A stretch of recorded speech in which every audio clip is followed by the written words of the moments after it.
Welcome to the NDTV Dialogues, a conversation of ideas. Well, now it's 4 years of the Modi government, and the big talking point is, of course, the economy. And joining me, a panel of people with very different perspectives. I'm joined by Dr. Surjit Bhalla, with Pranab K Sen, and also Chetan Bhagat. Thank you all very much for being on this panel this evening. And Surjit Bhalla, this week's big headlines have been the GDP and the by-elections. Now, they aren't related in any obvious way, but in election year, in a sense, everything is related. Will the economy take a backseat to the politics? What's the political message going out? What's the message of Kairana going out, which will, in a sense, impact any economic planning or any government planning in the next year? Yeah. So I say it's a very important question, very correct question, but you're asking it of a person who, for decades, has believed that the economy is a central factor in elections. And there's nothing in the Kairana election or whatever, both as a sophologist as well as an economist, it makes me think it's going to be any different. The world is not going, India is not going to reinvent itself because some guys, politicians have decided to get together. Absolutely not. So I think it is relevant in a political sense, but economy will dominate as it always has. I will just add that I've been on public record as saying that caste does not matter in elections, and I continue to hold that belief. The farmers' issue, whether it's Kairana, whether it's the fact that the 10-day agitation has begun today, where you have farmers throwing milk on the roads, throwing vegetables away, are we ignoring what this tells us about how the economy is doing when we look at, say, the numbers that are often quoted? You know, this is where the problem crops up. Let's take the numbers. Let's take yesterday's GDP release. Fourth quarter, agriculture has grown at 4.5. Wow, right? For the year, little over 3.5. Now that sounds very good. But the real question is that translating into income for the farmers? And is that income enough to support the lifestyle that he had the previous year? And the answer is no. His prices have crashed, his cost of living has gone up, and the net result, net of it, is that he's running actually a negative income growth. So a lot depends on how you're looking at numbers. Are you using numbers as a placebo? Or are you using numbers to actually inform policy decisions, which are and should be politically extremely important? In fact, Dr. Bhalla, you've actually called out, in a sense, in your articles, making the point that why are we in this mood of pessimism, that the economy is actually going through a pretty good phase. I don't know if you feel that the latest GDP numbers actually bolster that. And you've quoted job numbers as well to kind of say this whole myth of jobless growth which is going around. Do you think Prime Minister Modi is doing a good job with the economy? You're in the Economic Advisory Council as well. What's the advice you're giving? Okay, look, you've asked two separate questions. What's the advice I'm giving versus what I think the job has been done on the economy by Mr. Modi and by his government. On the latter question, I have stated quite publicly and unequivocally, the last 4 years have seen more economic reforms in India than any time in Indian history. Second, but that doesn't mean that has led to anything good. Second, the macro in India, and I'm not going into the distribution, which is a separate issue, which we can come to at any time, that the macro in India has been the best ever in our history, in our 70-year history. Low inflation, very reasonable GDP growth, reasonable currency stability, and the current account deficit. So no matter, you pick up a number, you pick up an indicator of the economy, we've done extremely well. Okay? And that is despite, and this goes back to the point about agriculture, what we all fail to recognize in this political climate of ours, that 2014 and 2015 were two successive drought years. Mr. Modi comes to power and is welcomed by two successive droughts, which is the fourth time in Indian history since 1850 that's happened. Now you would think that affects agriculture, that affects farmers, that affects farmers' income, that affects the overall economy. Despite that, and then we had two other shocks. Demonetization brought on by the government itself, but nevertheless a shock to the economy, and GST, also a shock to the economy, which I think will go down in history as one of the greatest reforms we've had. So absolutely no question in my, so in terms of recommendations, like I've said over here, there's a better ways of handling distribution than through minimum support prices or, for example, raising import tariffs on multiple goods to achieve make in India. I think those are not necessarily the correct policy direction. Well, the GDP numbers, and I'm sure you read the analysis also, which makes the point that 6.7% across the year isn't something to be that celebratory about. But Pranab Sen, just on the numbers, and of course with your background on that, would you agree with Dr. Bhalla that these really are the best years so far in terms of economic reform? And why doesn't it feel that way? Well, there's been reform. Make no mistake. And there have been reforms, and a lot of them. The real question is ultimately, what are the short-run benefits from the reform and who are the beneficiaries? Surjit said let's not go into distribution. No, I'm happy. But politics is about distribution. Yeah. It is not about the headline growth. Nobody cares. What's happening to my income is what matters. So the distribution does matter, and politically should matter a lot.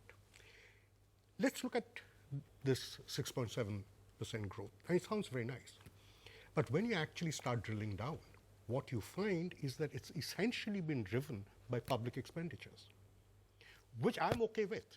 With a shock like demonetization, doing pump priming was a sensible thing to do. But the point is, what happens in the next year? We're going into an election year. The government is in a situation where it cannot keep up the same pace of fiscal expansion because they're going to violate all the fiscal limits they've set themselves. What happens when the fiscal stimulus gets withdrawn? At the moment, the data itself doesn't indicate that the private sector has stepped up to fill that breach. Private consumption expenditure is very, very, very slow growth, which is again an aspect of the distributional issue that Surjit was talking about. Private investment is still not picking up. Now, there are lots of reasons for it. The banking sector is one of the main culprits on that. I'm just going to come because we actually just joined, Chetan Bhagat also joins us. Chetan, we have two distinguished economists with us, but also to just get your voice really as somebody who knows economics, a former investment banker, IIT, IIM, but also somebody who's in touch with perhaps what the young people of today think. And just, I began by asking really that we've had a week with two big headlines. We've had both the by-elections and the GDP numbers. Do you think in a sense the political messages going out is linked to what people also feel is happening economically, or what people feel about jobs, what people feel about their general economic well-being today? Well, hi, hello to everyone firstly, and thanks for having me, Sonia. Well, I think, see, of course it matters, but it's not like people look at the GDP number and press the button on the EVM. If things are good, if people are getting jobs in their family, people are feeling that taxes are actually going down instead of going up, or things like that, or inflation is under control, those things definitely help the existing government. And I don't think that's been happening so much also.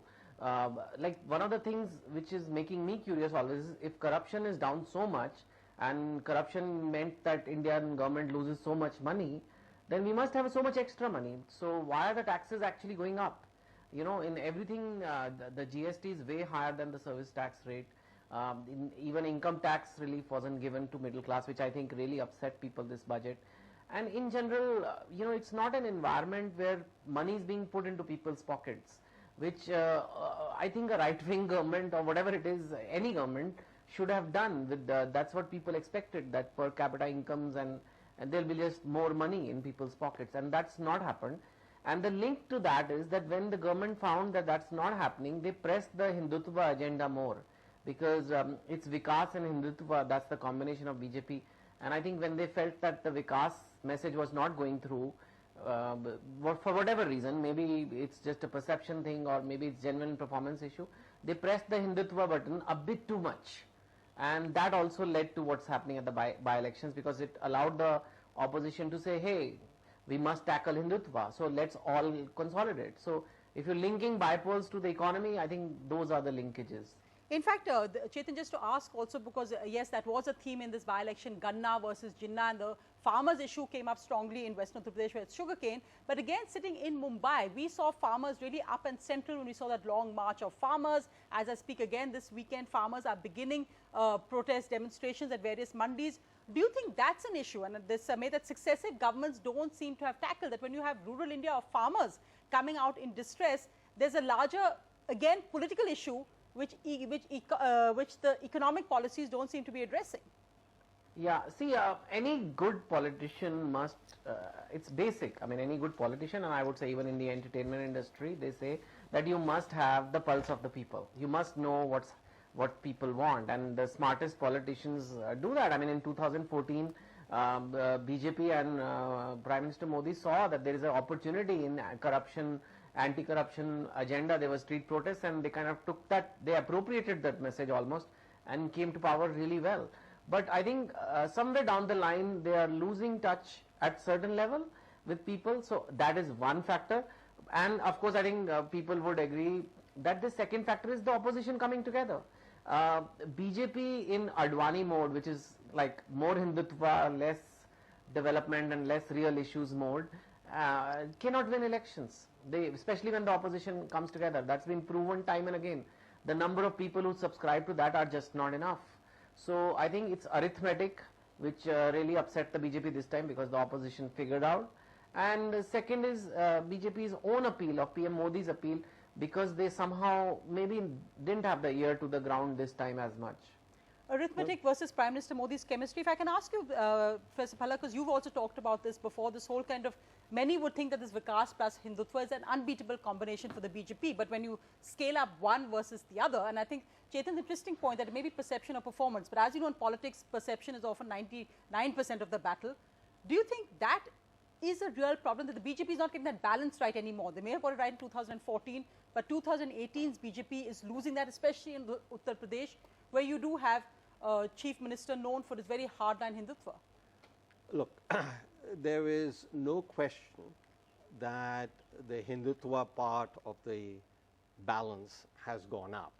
However, I completely disagree with the notion or the conclusion that development has not been given top priority by the government. So both things have happened. Now, let me, this idea on perceptions, that I think is one of the critical things which moves elections, which is why I believe that the opposition has gone out of its way, and this has happened in every election since 2014, to create, this is fake news era, and Trump thinks he invented fake news, but actually our media invented it starting post the 2014 election. Come on, Surjit, that's not entirely fair. Perhaps our politicians invented it, and I have to say that many leading politicians pre-2014 as well. I mean this very seriously, okay? We are, there's much more to come, and as my, results on employment, etc. will show, there's been a lot of fake analysis. I've commented on your show also earlier, by interested bodies, to show that nothing has happened on, indeed the CMI data shows that labor force participation rate of women is down to 12% in India, which is the only way, mind you, men have got jobs. According to CMI, which is what the political opposition is very fond of quoting, the CMI data shows men have got jobs, but women, the only place women have got jobs is the NDTV and CNBC. Okay? They've got labor force participation rate of women down to 12%. It's not even observed in Yemen. It's not even observed in Saudi Arabia. What kind of nonsense is this? But, I've appeared on NDTV shows where this is a big factor. Women's labor force participation rate going down the floor. No women are working. Women are not getting jobs. That's why we have you on to debate your view on it, yes. Point being, this is, and we're just seeing the beginning of this perception battle, which the opposition has, because I think we can go into the reasons, it has influence over a large segment of the English-speaking media. I can't speak for the vernacular media, but it has an influence over large sections, and that's what I hear. I tweet on this. There's this story of somebody saying, oh, the GDP data was actually, just today somebody retweeted, GDP data is actually much lower than 7.1, it's 5.1 because the wholesale price deflator is somewhat understated. Now that tweet is from 2016 and also was a wrong tweet then. Well, besides, are you talking Wrong about analysis. the Live Mint article of that time? Yes. But let me get in the other man of numbers here, because I think this fake news perception, and I do have to say that I don't think it's a phenomenon come after 2014 and was started mainly by political leaders, not the media. But when you go by fake news, Pranab said that point exactly, that the government has made development its top priority, Hindutva is just the surround sound, and the rest, the bad news is always elevated, played up and done maliciously or motivated in a way. Do you buy that? Do you agree with that? You know, fake news game is played by both parties. So what we're talking about is not whether fake news exists, but which group is doing it better than the other.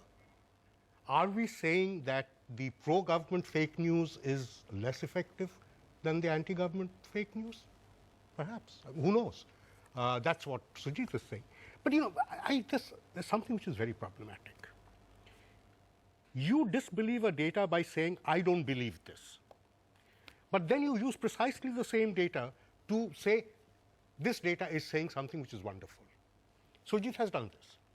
Wrong. The point, yes, you have. And we will get to it. The fact of the matter is, if you disbelieve a data, throw it all out. Do not use it for any purpose whatsoever. Okay. But do Just not one use intervention. it. No, but what's The the mark example of of a good economist is not what she does with good data, is what she does with bad data. This idea that you don't like a data, you throw it out. I think there would be no economics if that were happen. Angus Madison projected incomes going backwards to 1500 and year one for about 100 countries in the world, and almost got a Nobel Prize for it. And Pranab here is telling me, oh my God, you know, how You did say you come up with these estimates? women's So, participation so, rate what's the of example? 12% is wrong, rest of CMI is right. Come on, Surjit. Second, Narendra, he Can I keeps come in? bringing up Can I come Narendra. in? I want to emphasize, Narendra accounts for less than 3% of rural employment. Let me just This get- is your great contribution to employment. Let me bring 3% of rural employment, guys. Let me bring in Chetan Bhagat on this, and then I'll ask you, Pranab Sen, to give an example of where you think Surjit Bhalla is cherry picking. But go ahead, Chetan. No, I mean, you know, like firstly, I think data is hard to understand, and yeah, you can, especially economic data, it's so easy to manipulate and interpret it the way you want. In general, the numbers are not that bad, but they're not that much dramatically higher than, say, a UPA time. So it depends what you're benchmarking with. They're not bad, but when this government came, people thought that it's going to be a dramatic, animal spirits are going to come out of the economy. So that has not happened. It's not gone to double digits. So the benchmark here was double digits. Not like, oh, we are also where Dr. Manmohan Singh, who's supposed to be a sleeping prime minister, who's supposed to be policy paralysis. We are having the same GDP growth in a very stable non-coalition government where decisions supposedly can be taken really fast, which we had in the UPA too. So that is a fact, right? Anyway, you don't have to argue that. Second is on the perception of the data. That is a very big problem. So I agree that it's not like work has not been done, but there is a perception issue. And give you one example. Intellectual perceptions, for example, begin from the top. Now the Congress always had people, Dr. Manmohan Singh himself. We had a Nandan Nilekani associated with that government. We had a Jairam Ramesh. Now we don't have that here. A lot of people felt that when the government is formed, somebody was talking Deepak Parekh will be in the government and things like that. In fact, we are nowhere near that kind of like intelligentsia, the expertise being brought in. So that creates a perception issue. We had a Raghuram Rajan, which was an excellent. Then the government deserved kudos for it, and they did get it. But we know what happened there. So once you don't have that intellectual heft, even if you have good data, as Mr. Bhalla, how much can Mr. Bhalla do, right? You need senior people in the government to really be the people who know what they're like. So the Congress did that better, and so therefore, because you've not reached double digits, and those were the expectations, because you've had the best mandate, one of the best mandates since independence. In fact, And, you're saying that bizarrely, we you are even managing today to reach have where Arvind Manmohan Singh Kejriwal. reached with the Arvind coalition Kejriwal, who I think attacked Prime Minister Scam-ridden Manmohan government Singh in the amongst next one of term. his most trenchant critics today, saying, well, we miss a better educated Prime Minister like Manmohan Singh. Pranab Sen, come in on the what Chetan Bhagat raised, but what you're saying on this cherry picking of data, because perhaps, as some have pointed out yesterday, that the government has tweeted the GDP figures with the fourth quarter as rah-rah, but actually ignoring the overall estimate now of the year. Go ahead. Look, it's not a question of cherry picking. Surjit is right. Sometimes you have no control over the data. You have to work with what you've got, right? But when fundamentals are involved, I mean, and this is what gets me upset. So you say CMI data is showing only 12% women's labor force participation. Therefore, CMI data is rubbish because it's lower than Yemen. All right. I'm okay with that. CMI data is rubbish. But then you say, well, they've screwed up on the women, but on men they're fine. And CMI data is showing really good growth on male employment. You can't have it both ways. Let me just answer Okay. this. Let him just finish. Let him just finish. I'll come to you. But the problem doesn't stop there. If you look at the GDP data that we are talking about and getting excited about, the fact of the matter is the GDP data, except for two sectors, does not capture the informal sector at all. Does the manufacturing grip worry you? All of them worry me. The only two sectors where the informal are being captured is agriculture and trade, and that's it. Right? All the other sectors are extrapolating from corporate data. Now, there's nothing wrong in this. CSO has been doing this consistently over time. But in a situation where the narrative is that demonetization and GST have both hurt the informal and the MSME, the use of and going overboard and gaga about the GDP data, I think is fraught.